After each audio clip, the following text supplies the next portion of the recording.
Today at the National Press Club, the Prime Minister of Fiji, Sitiveni Rabuka. As strategic competition intensifies across the Pacific, the Prime Minister will speak about his vision for an ocean of peace.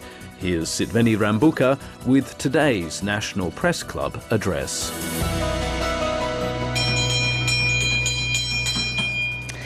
Well, welcome to the National Press Club and today's Westpac address. I first want to acknowledge the Ngunnawal and Ngambri people, the traditional owners of this land.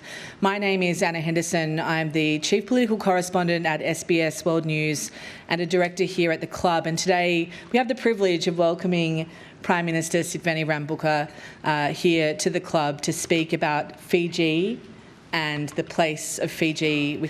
There is obviously an intention to see Fiji as an important part of bringing the Pacific together within the region, and it's a great responsibility that Prime Minister Rabuka holds.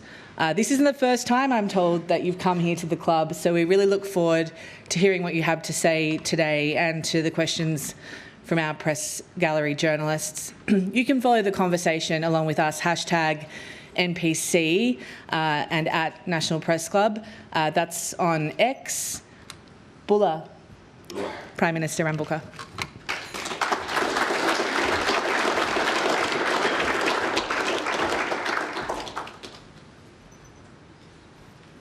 Thank you very much, Madam. Nisambula. Thank you all very much for your very generous welcome.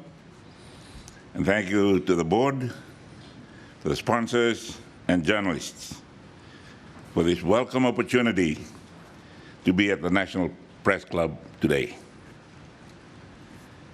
As we do in Fiji, I acknowledge the traditional owners of the land on which we meet, Ngunnawal people, and pay my respect to their elders, past, present, and emerging.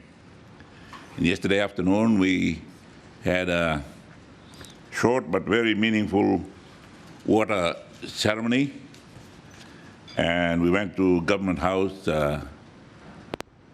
with our paint still on because of our respect for the honor accorded to us. Last night I had a dinner with 3 colleagues from a 1979 course in India. And the spouse of one of them is present here at this lunch, Margaret Sainsbury. I invited them because in 1988, a freighter was hijacked by some pirates in the Indian Ocean. And the cargo on the ship was used in a coup attempt in the Indian Ocean. The crew of that ship was made up of 89 seamen from the Pacific, all from Rarotonga in the Cook Islands. The harbor master in the Cook Islands at the time, and Lemafu, called me. He said, "Sir, we have 89 crewmen from Rarotonga, hijacked in the Indian Ocean. And I wonder if we could, you could release them." I said, "Do you know where I am? I'm in Fiji. They're in the Indian Ocean. How do you expect me to get them back?" Mafu told me, "I don't know, sir, but I'll leave it with you."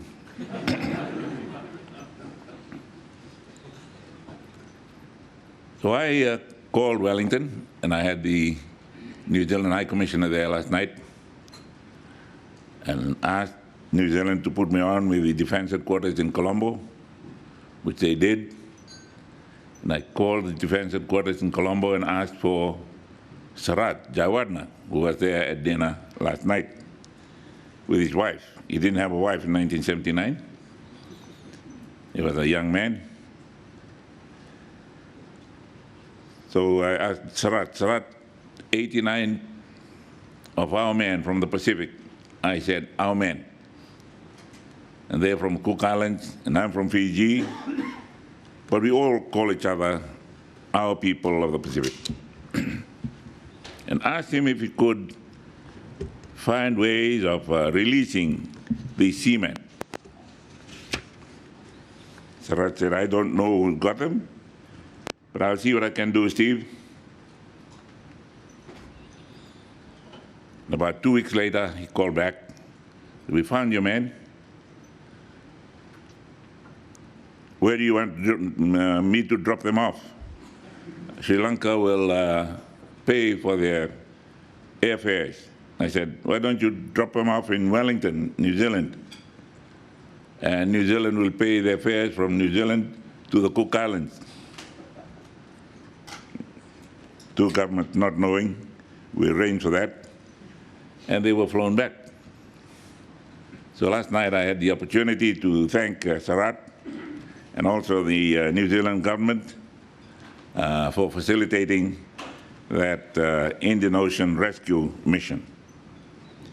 I just wanted to say that to highlight the importance of networking and personal knowledge of leaders.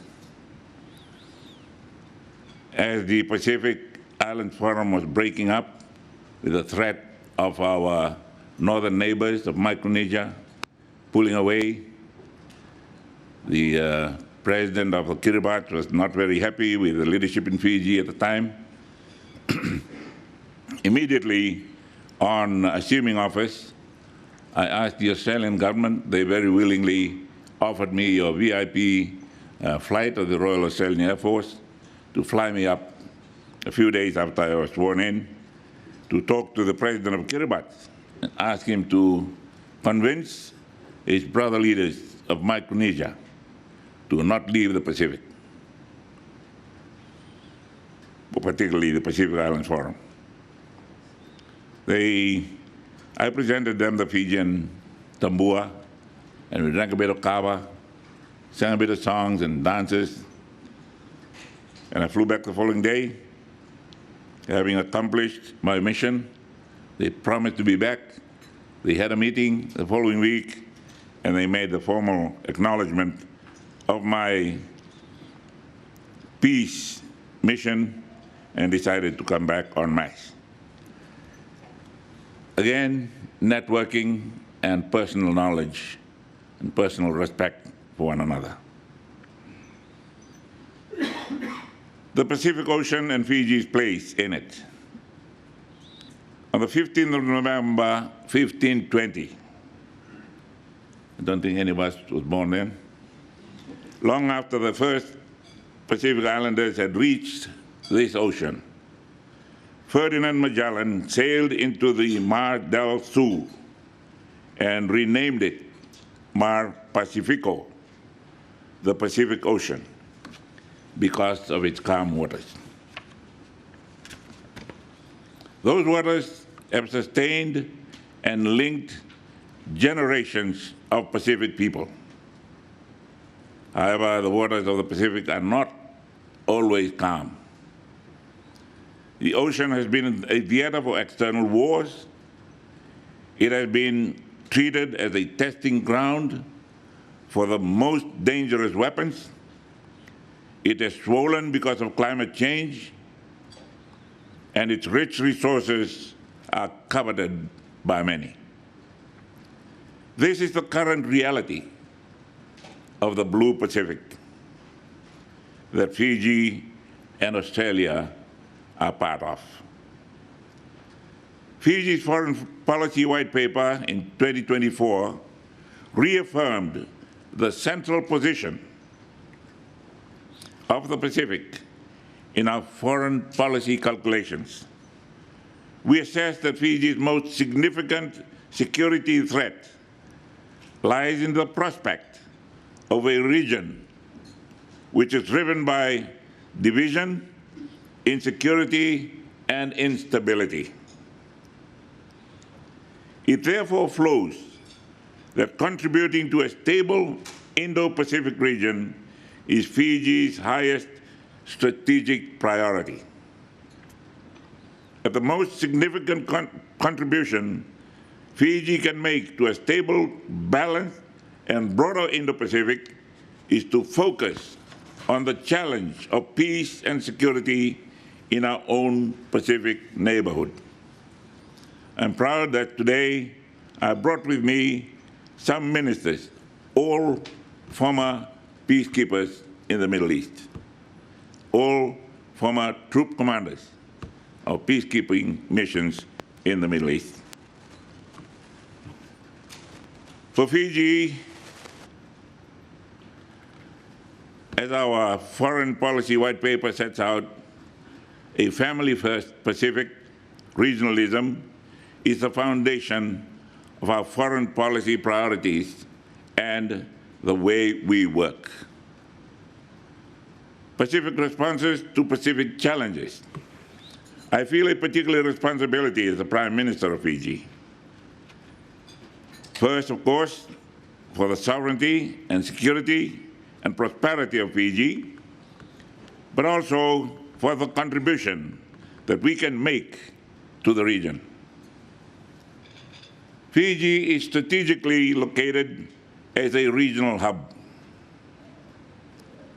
We host many regional institutions. We are a Pacific economic and trade center. We connect the Pacific with our air and shipping links. And I should mention, for all members of the press currently shivering here in Canberra, that you can even fly directly from Canberra to Nadi, where it is currently around 27 degrees today, and it is winter. Fiji has a crucial regional role, and we take that regional role seriously. Just last week, Fiji took over the chairmanship from Vanuatu of the Melanesian Spearhead Group when we hosted the Leaders Summit in Suva. I said at the time, it is not a responsibility I take lightly. I'm also concerned about the growing challenges the region is facing. As we were breaking up the last day of the meeting, I prayed for peace in the world. And I told them, as we break up, let us continue to pray for peace. We do not see geostrategic tensions playing out in the region. There is growing economic uncertainty throughout the world, and that is felt keenly in our geographically dispersed Pacific states. Our Blue Pacific is environmentally vulnerable. Climate change is an existential threat. And I should add that Fiji is a strong supporter of Australia's bid for COP31 in partnership with the Pacific. We need Pacific voices supporting responses that make sense for the Pacific. Our rich resources in the Pacific, particularly fish, are coveted by many. We face the scourge of illegal, unreported, and unregulated fishing, impacting our economic well-being and damaging our fragile Pacific environment. And unfortunately, transitional criminals now crisscross our Pacific waters. Last week in Fiji's national budget, we announced funding for 1,000 more police men and women as we respond to a growing drug challenge, including as Fiji is a transit point for international drug trade. This morning we had the good fortune of visiting your border security agency, Border Force, and I mentioned to them that we may have to redirect all the ships that now transit Fiji to come here first, drop their bed cargo, and then come back to Fiji. We also face new challenges. For example, Fiji is a financial and administrative hub for the region, needs to be awake to the dangers of cybercrime. Unfortunately for now, I contest the region's outlook is more uncertain than at any time since Fiji's independence in 1970. Perhaps we have reached a point in our Fiji-Australia relationship where our renewed and elevated Wu-Vale partnership need a further step up to an agreement or a treaty. The ocean of peace. And that brings me to what I can do, or what we can do as a Pacific family. It is because of my belief in a Pacific approach to security, stability, and prosperity, and my concerns over the challenges we face that I proposed at the Pacific Islands Forum in Rarotonga in 2023 that regional leaders agree on a set of principles that embed peace as the cornerstone of our individual collective policies. This is the ocean of peace concept. I believe it could represent the evolution of our long-standing commitment to the peace and prosperity of our people, to meet the needs and expectations of a Pacific facing a complex and challenging global environment. The ocean of peace is a signal that we seek a region in which strategic competition is managed, where stability is a touchstone of regional relationships, and where coercion is eschewed, a region where differences are resolved peacefully. The ocean of peace sits at the center of our outlook on the security of the Pacific, which also rests on the unity of the region and the vital role that cooperation plays in building and strengthening that unity. To achieve this, the ocean of peace concept draws on foundational tenets of Pacific regionalism. It is our opportunity to weave the threads of our Pacific past with our vision for our Pacific future. While much work remains, Fiji promotes an ocean of peace based on the following 10 principles.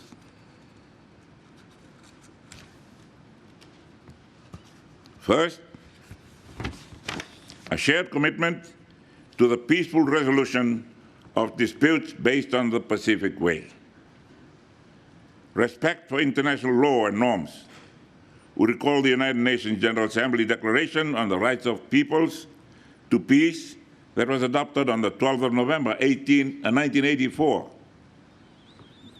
3, rejection of coercion as a means to achieve security, economic or political advantage. 4, the freedom to determine our own security and strategic policies. 5, upholding freedom of navigation and overflight. 6, a commitment to non-proliferation of nuclear weapons. 7, protecting the maritime environment. 8, a recognition of common challenges require common solutions. Respect for human rights, number 9. And 10, support for regional institutions. These principles are based on the Pacific Way. As I said out before, that is the underpinning of Fiji's foreign policy approach. They also offer an opportunity for us to set out how we expect those from outside the region to respect our approaches and participate with us.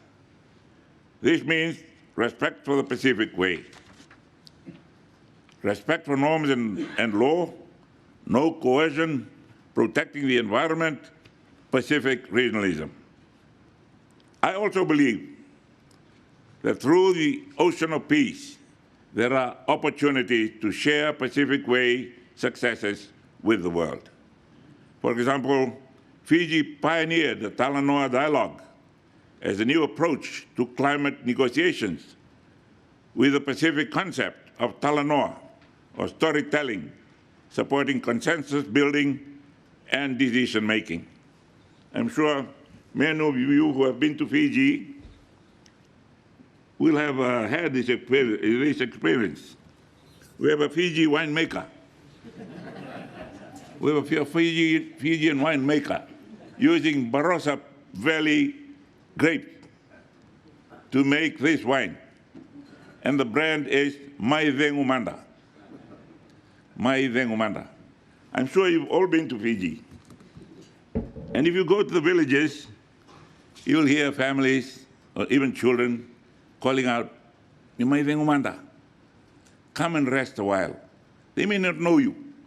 They may not know where you're from and where you're going, but they will call out, Mai Vengumanda, come and rest a while. And as you rest, they will find out more about you, where you're going, and they can direct you to your next port of call or next house that you should visit. That is the Fijian way.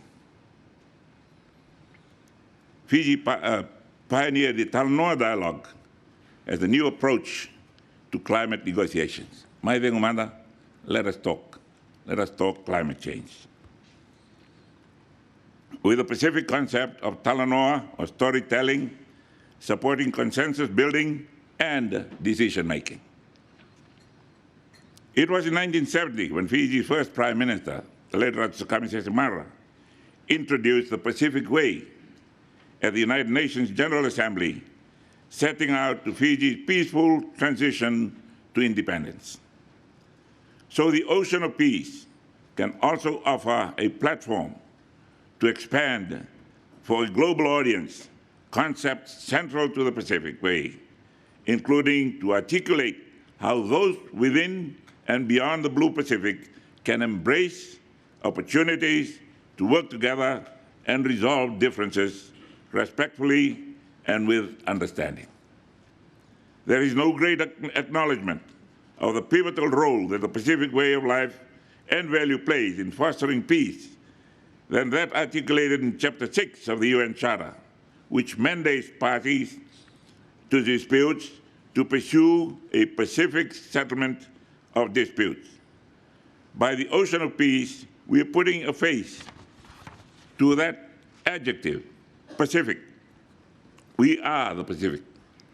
The principle aligns with the region's long-standing traditions of peace building through dialogue, consensus, and communal restoration. As we speak, officials across the Pacific are working to prepare the Ocean of Peace Declaration for our upcoming Pacific Forum Leaders meeting in the Solomon Islands in September. I would like us as Pacific family to take a stand there in Honiara for an ocean of peace. I come now to Australia, Fiji.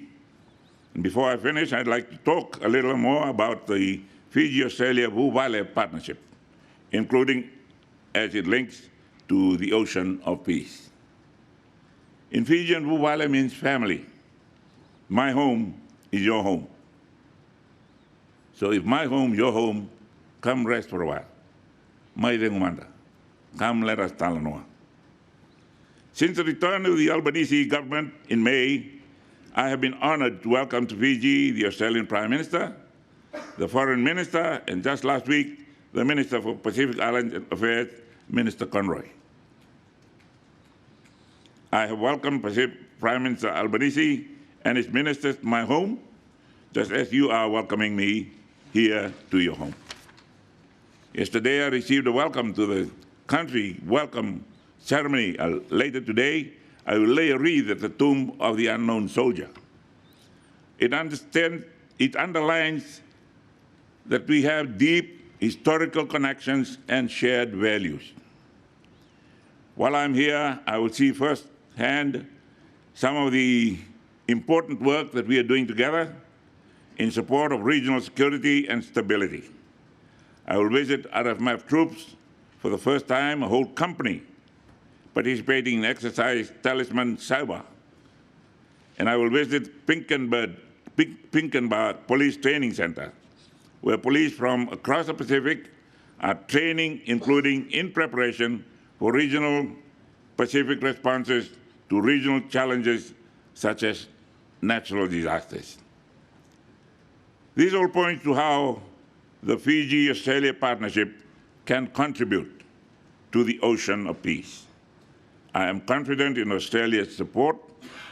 As Foreign Minister Wong said in Suva in May, I quote, "Our priority is to ensure the Blue Pacific is an ocean of peace."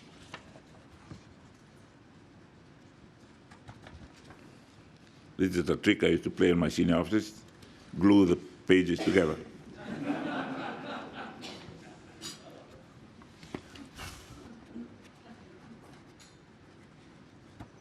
And get them to find a way to part them. And whoever did this, better come and help. It remains peaceful. We make sure that the Pacific remains peaceful, prosperous, and equipped to respond to the challenges of our time. And I agree with her. None of us can face these challenges on our own. Partners such as Fiji and Australia need to be able to rely on each other, to each play our part in a shared Pacific that is peaceful, stable, and prosperous. And we do. I'm committed to building the Vuvale partnership. There is much more that we can do together. And I should finally say, being Vuvale family does not mean we cannot enjoy friendly competition. We can enjoy friendly competition. I'm very much looking forward to seeing the Flying Fijians beat once again the Wallabies in Newcastle this Sunday. I hear no boos. In conclusion, I was pleased to be invited to speak here today.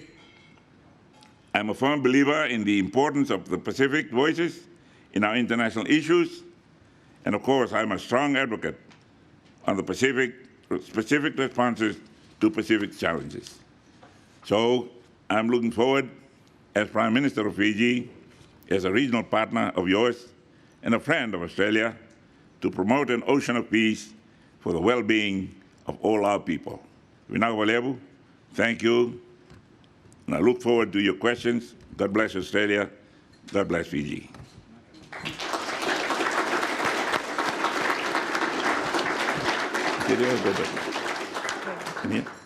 Well, thank you very much for your address, and I'm sure there'll be some interesting moments when you sit with the Prime Minister this weekend watching that rugby union game together as the scores start to notch up, perhaps on the Australian side, perhaps on the Fijian side. It's a grudge match, I'm told.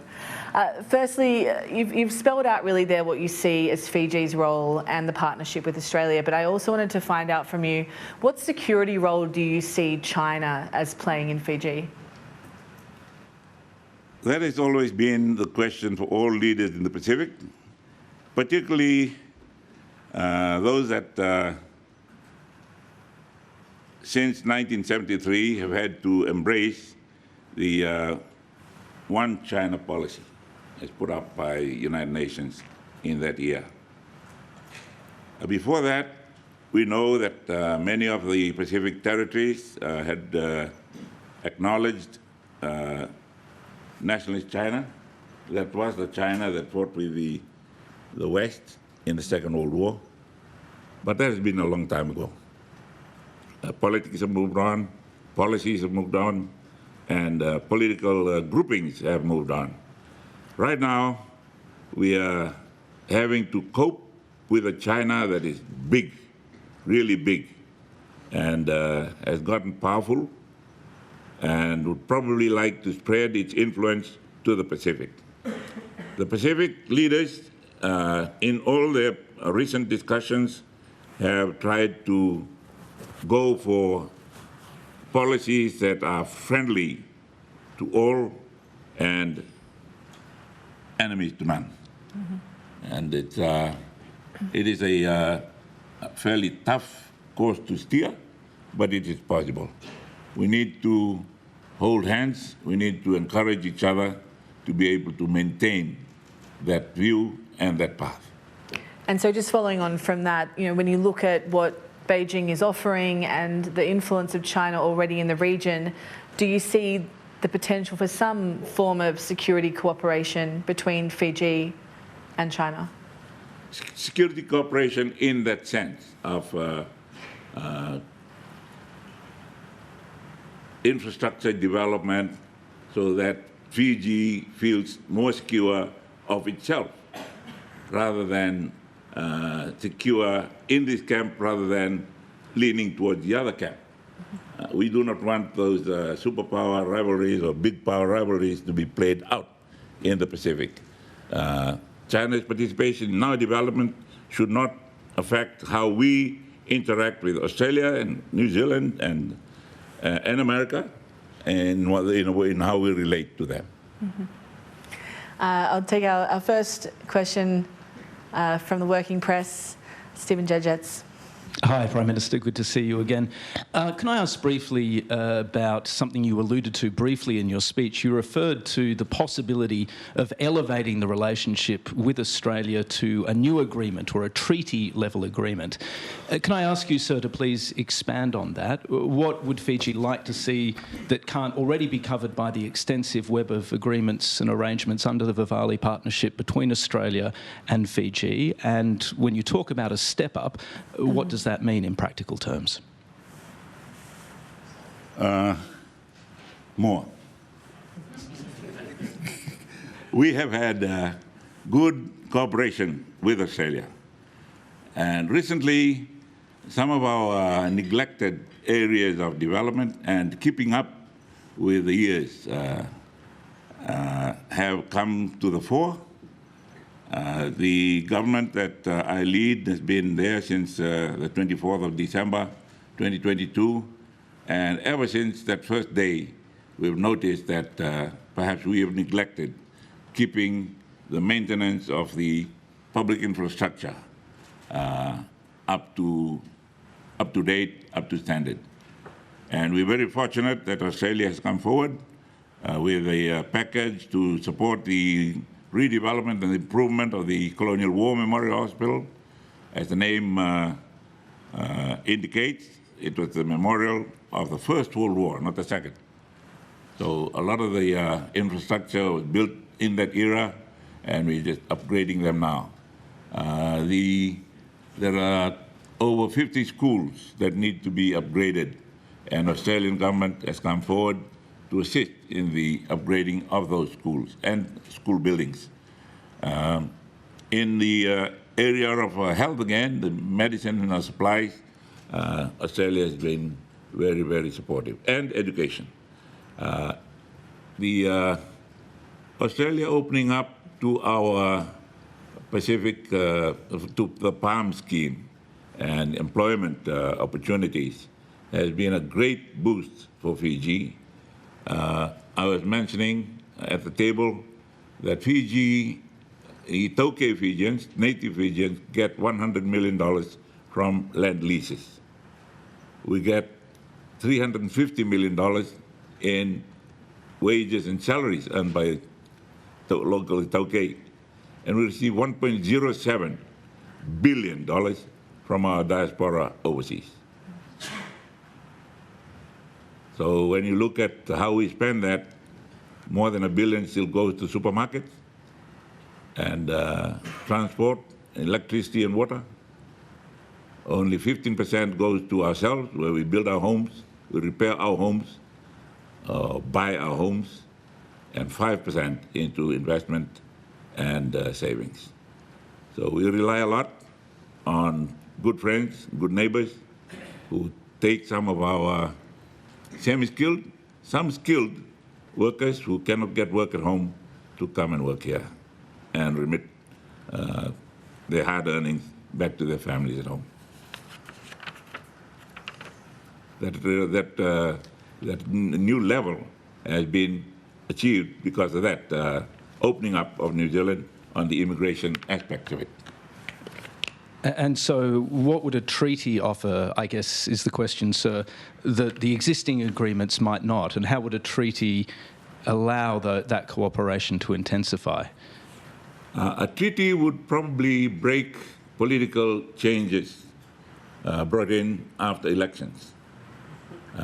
It will not be subject to the political whims of the winning parties in the various elections, because there will be national treaties between sovereign states. Thank you. And the Minister is in the room hearing all of this, and I'm sure we'll be asking him questions in response after the address. The next question is from Julie Hare. Julie Hare from the AFR. If you'll indulge me, please, I have two questions, quite different ones. First of all, what do you think of the impact of US foreign aid cuts will be on the Pacific and development outcomes for the region's people? And does it diminish US soft power and influence in the region? And my second question, I think more importantly, is about footy. And this comes to what the game that you're going to be watching this weekend. Are you concerned that all the money the Australian government is pumping into the national rugby league team in Papua New Guinea might cost rugby union its best players in the Pacific? For example, prioritising young Fijian players, promising young Fijian players will take the money in league rather than play union.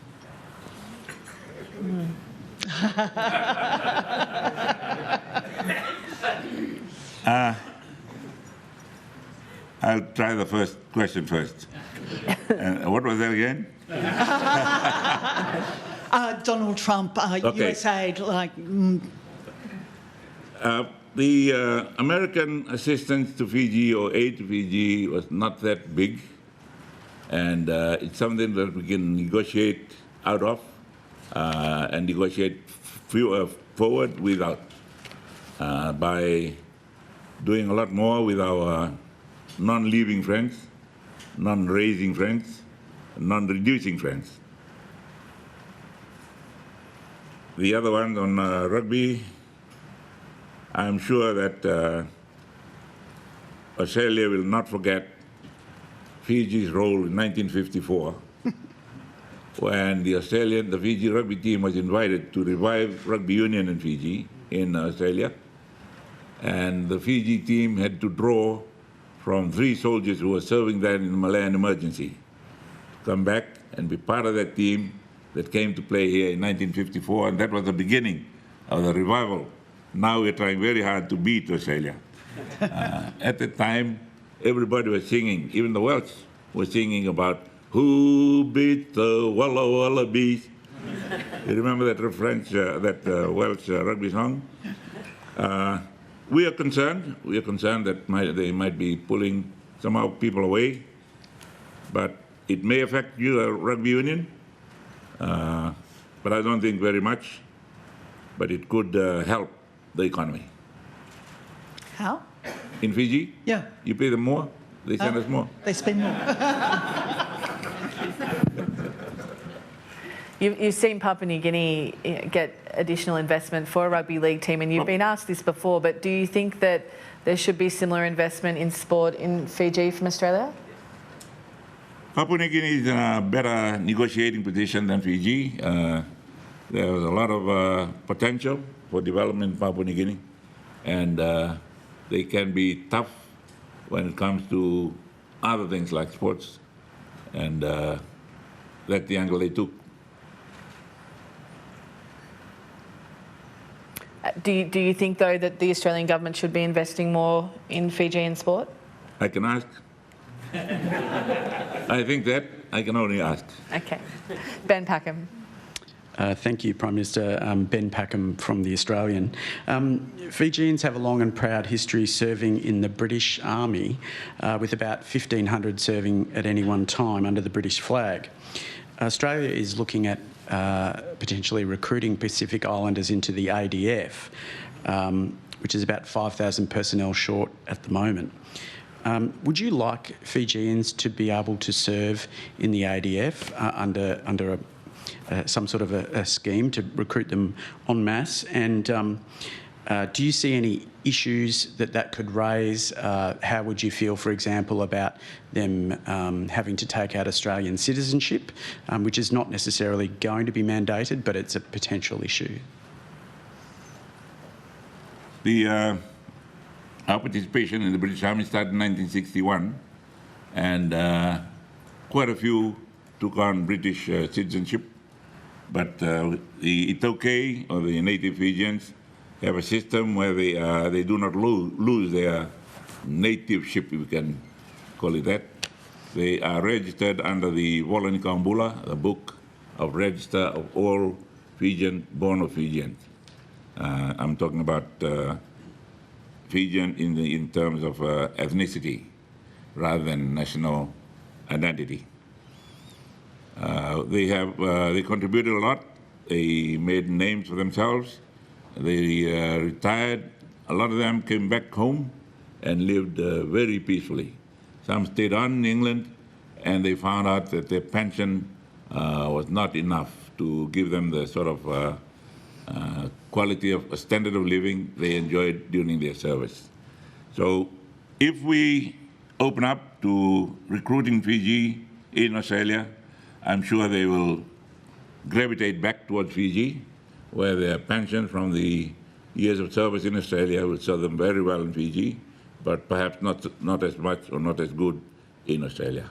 But would you like to see that, and is that something that you would encourage the Australian government to do? I would like to see it happen. Whether Australia does it or not depends on your own policies. We will not push it. How many do you think if you it's could... open, well, sorry? How many do you think you could offer? The whole lot, 5,000. We easily filled in our quota in the Palms, and there is still a long waiting list. But it's affecting our rural ways of life. The villages are emptying out into the cities. But what we would like to do is to reduce those who are ending up in settlements in the cities and not working, giving way to crime and being first victims to the sale of drugs and AIDS and HIV from frequently used or commonly used needles. Okay, so that sounds like you're pretty positive on the idea. I am. Thank you. Just on the military front, in terms of the AUKUS agreement, which is, at the forefront of our conversation in Australia at the moment, you spoke during your address about the importance of the commitment to non-proliferation of nuclear weapons. How are you feeling at this stage about what the AUKUS nuclear submarine arrangements are looking like and what's likely to come as a result of more nuclear-powered submarines in the Pacific? We don't know what kind of weaponry they'll necessarily be carrying. Well, it's, at the moment, we've been assured, and I believe those who told us that it is nuclear-powered, not nuclear-armed. Mm-hmm. So we trust the leaders who've spoken about it in that way, and we do not know how many ships have transited the Pacific, even carrying warheads. Mm-hmm. You may know. Those that we spoke to this morning may know. No, I don't know. We do ask regularly, though. Andrew Probyn. Prime Minister Andrew Probyn from the Nine Network. I've got a couple of questions, both on change.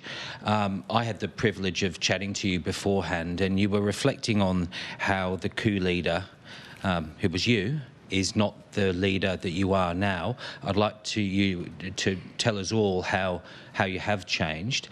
And secondly, I'd like to ask you about what you've seen in the way that China has changed in the time that you've been in politics, because the rise of China has been one of the most extraordinary stories of the 21st century.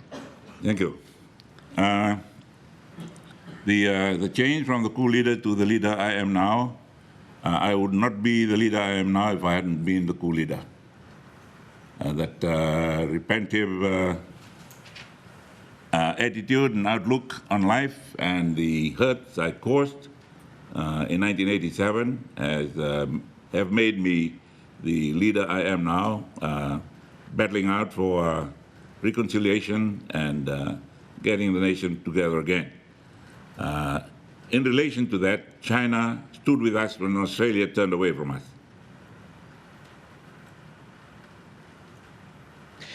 Please expand. Australia stopped a lot of the things that were coming to Fiji, and China and Asia opened up. So we developed the Look North policy, which you tried to stem and stamp out when things returned to normal. In a more contemporary sense, have you seen China change under Xi Jinping?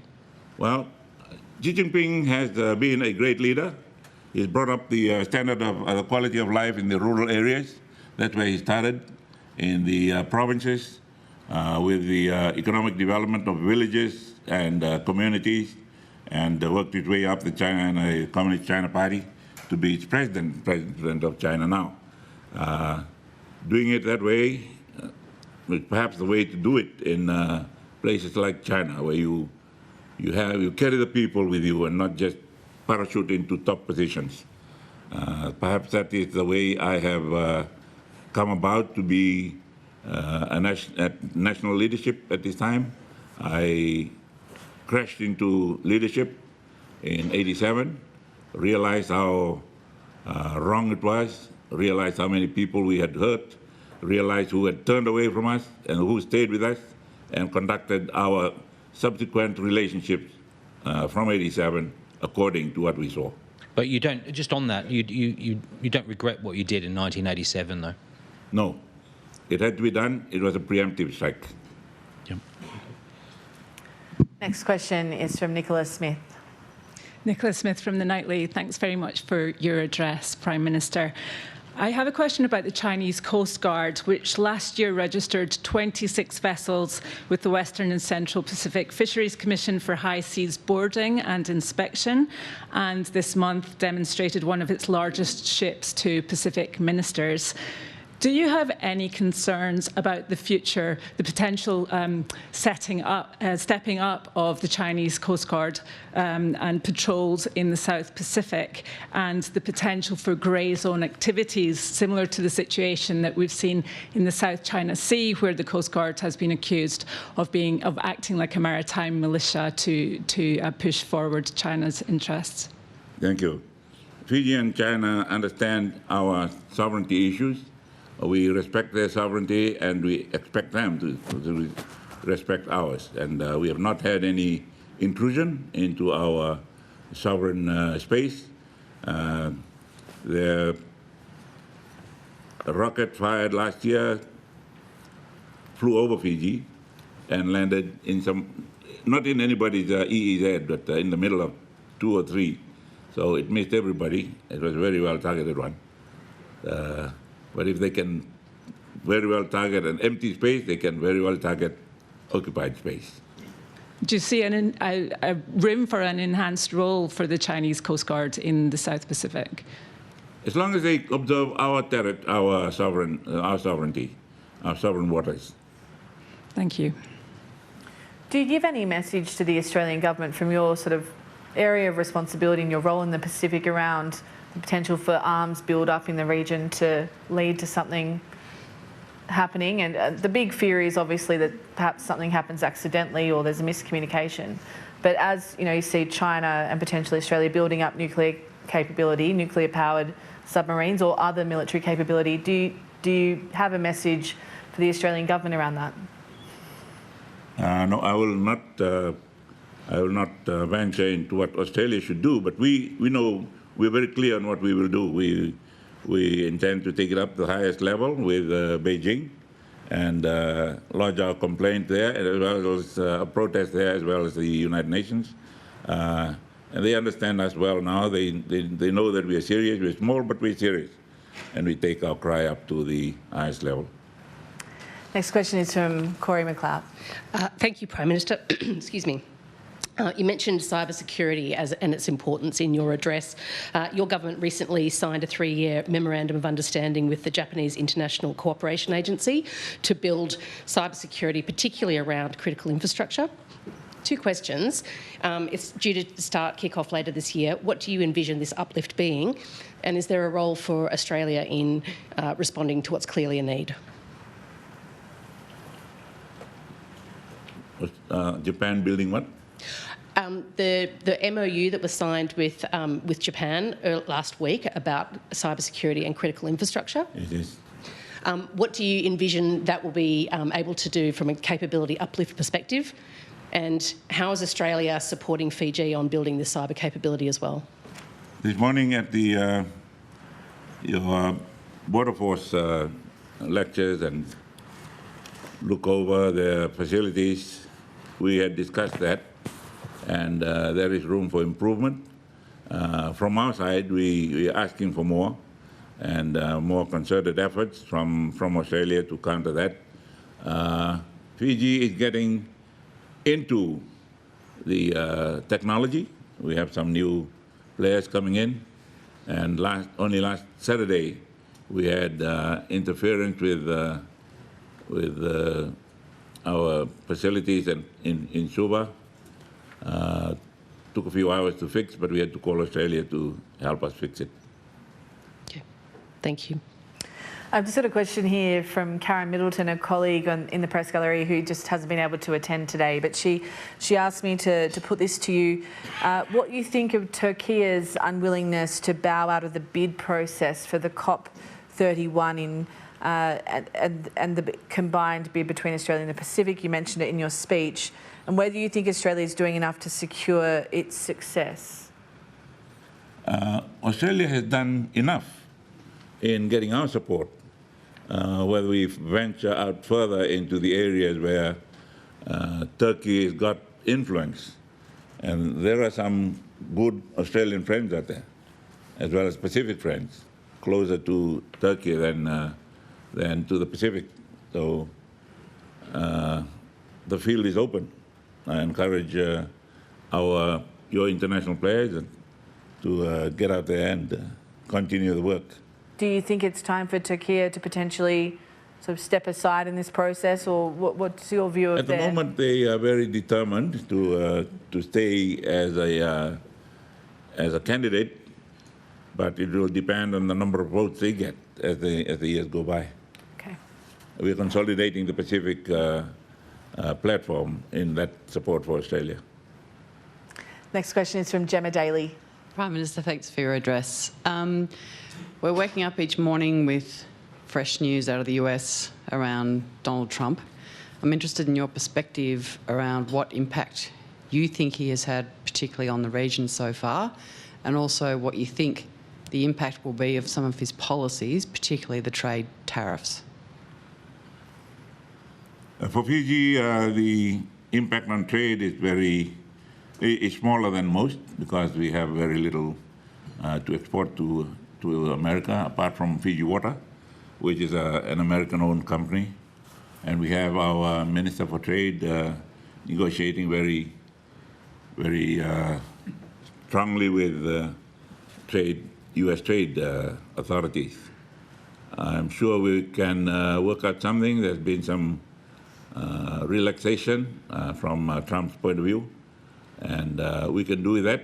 In the meantime, we're looking at diversifying our destinations for exports that we're at the moment sending to the U.S. And we're getting very good vibes from closer in, Australia, Malaysia, Singapore, and Indonesia. Maybe you don't want us to get too close to Indonesia. And the impact he's had so far on the region in terms of his presidency?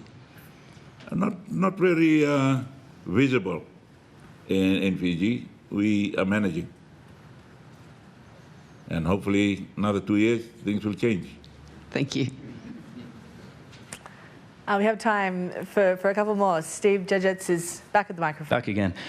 Prime Minister, your finance minister called a little while ago for a visa-free region across the Pacific, and we saw just last week Vanuatu's Prime Minister also declaring that he would only strike a new agreement with Australia if Australia agreed to some form of a visa waiver. Although it's not clear if he's talking about short-term or long-term visits.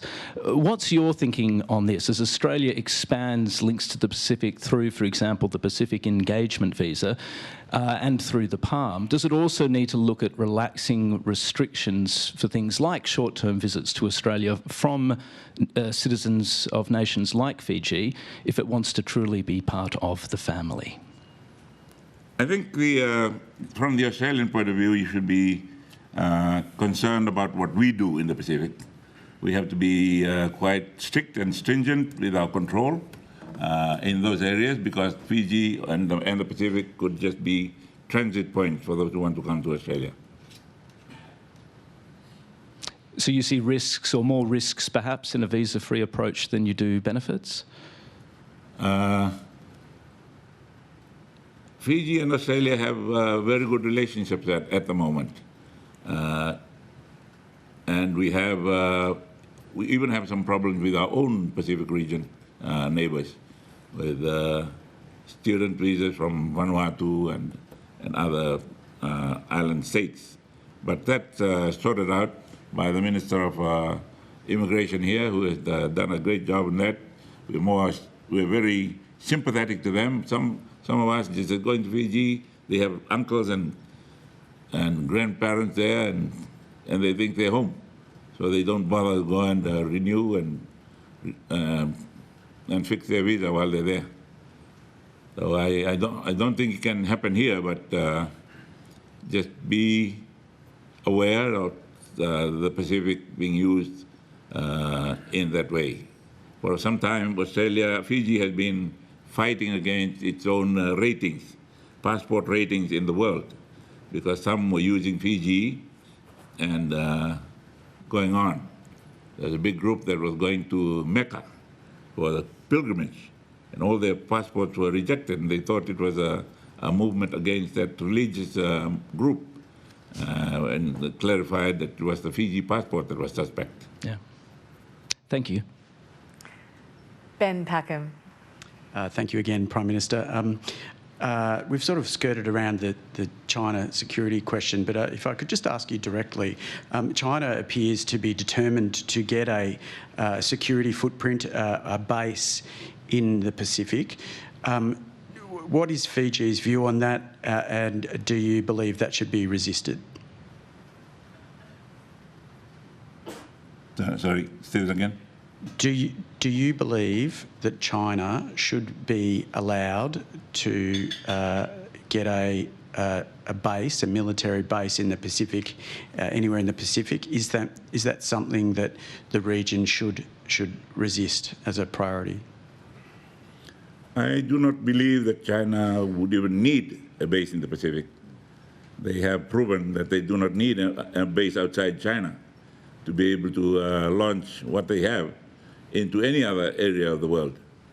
So they can go east of China and go as far east in America as they like, or go west and go far to the furthest point in Europe as they like.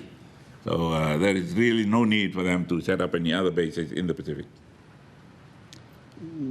Do you believe the region should resist it if they wanted one? If they want to come, who would welcome them? Not Fiji. Thank you. And would you be using your influence to try and encourage other countries to take the same view? As long as I'm Prime Minister, yes. Mm-hmm. Mm-hmm. I think China understands that well. Mm-hmm.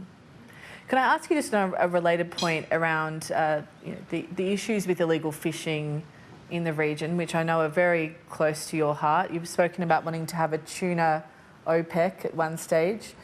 How do you think efforts are going to deal with the illegal fishing efforts, and what for your community is the reality of the depletion of fish stocks?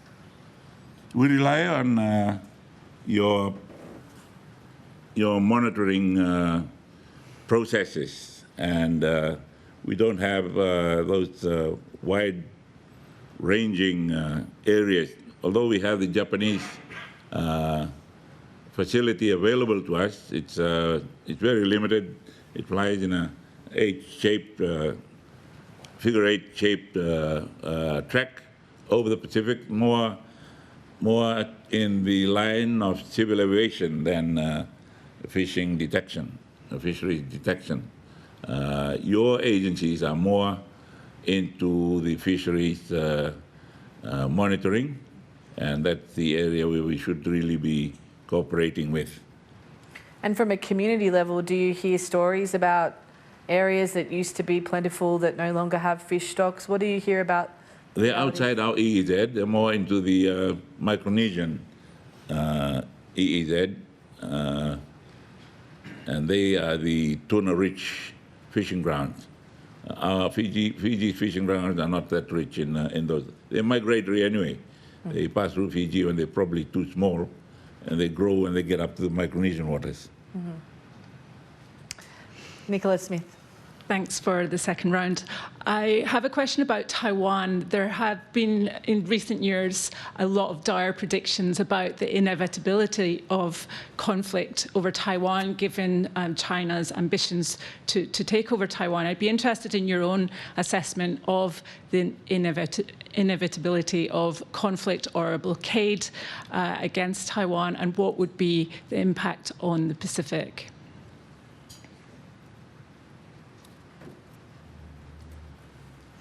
Is that part of the Pacific? It was, what would be the impact on the Pacific if we will feel China the impact, were to yes. move against Taiwan? Yes, it will be. We will feel the impact. We have technical cooperation with some Taiwanese agencies, particularly in agriculture, and those would be affected. And also increasing participation from China in those areas also in agriculture. If there is an escalation of the conflict in China across the strait, it would be felt, and it probably be. It will draw the major powers together into a conflict area, and China would probably be better positioned, being right next and only a few miles away, in the logistics support for any operation, prolonged operation in that area. Do you think it is inevitable, or can conflict be deterred? We have to plan on, yes, on the possibility of it happening. And those that can be involved need to be planning already in that area.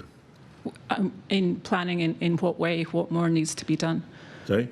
What more needs to be done? When you talk about planning, what more planning needs to be done? Who has to do what? In the region. I think China is ready. I think the rest of the world is also ready. Thank you. And given that, and just as Morris is coming to the podium, can I just ask, with the Pacific Islands Forum this year, does Taiwan potentially have a role, either observing or even? They're still observers. They're still observers in PIF. Yeah.